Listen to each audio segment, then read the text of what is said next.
Welcome back sa ating channel. Muli, ito si Teacher JM at tayo muling mag-aaral sa Filipino 3, unang markahan. Handa na ba ang lahat? Tara, simulan na natin. Tara, halina't tayo muling matuto ng ating aralin. At ang ating pag-aaralan ay ang pagsunod sa panuto.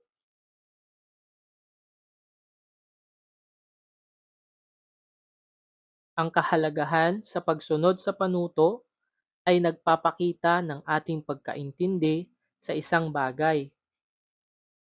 Ito rin ay nagpapakita ng ating disiplina.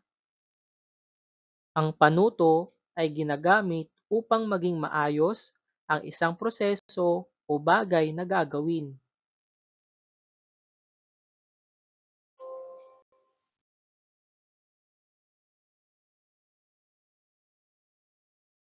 Alam mo ba ang kahalagahan ng pagsunod sa panuto? Marunong ka bang magbigay ng panuto kahit namumunting gawain?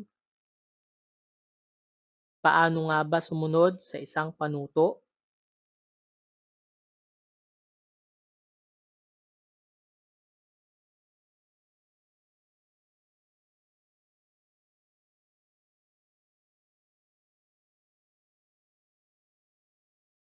Ngayon naman, sa isang malinis na papel, sundin ang mga sumusunod na panuto.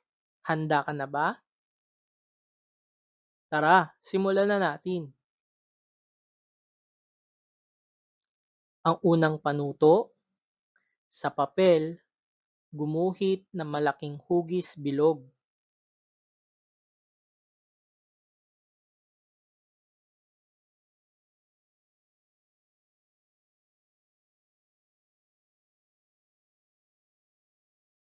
Susunod, sa itaas ng bahagi ng loob ng malaking bilog, gumuhit ng magkatapat na dalawang hugis bilog.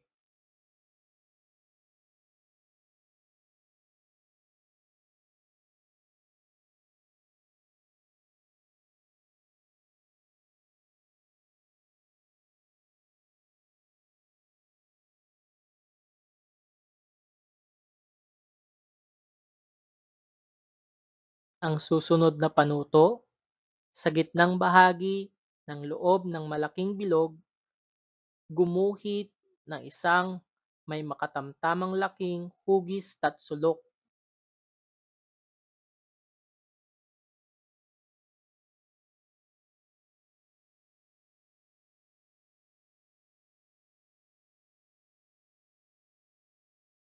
Pang-apat, sa ibabang bahagi ng loob ng malaking bilog, gumuhit ng isang malaking titik U.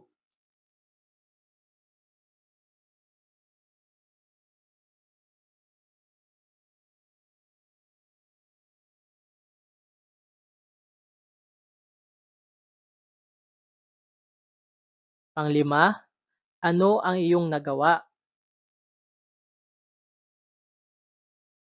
Tama, ito ay nakangiting muka. Maari mo bang ipakita ang iyong gawa? Pwede mo din i-upload sa ating comment section.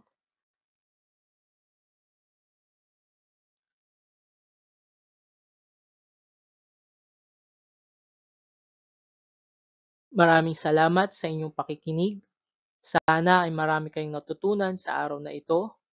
At muli, ako si Teacher JM. Huwag kakalimutan mag-subscribe, like, comment, and share.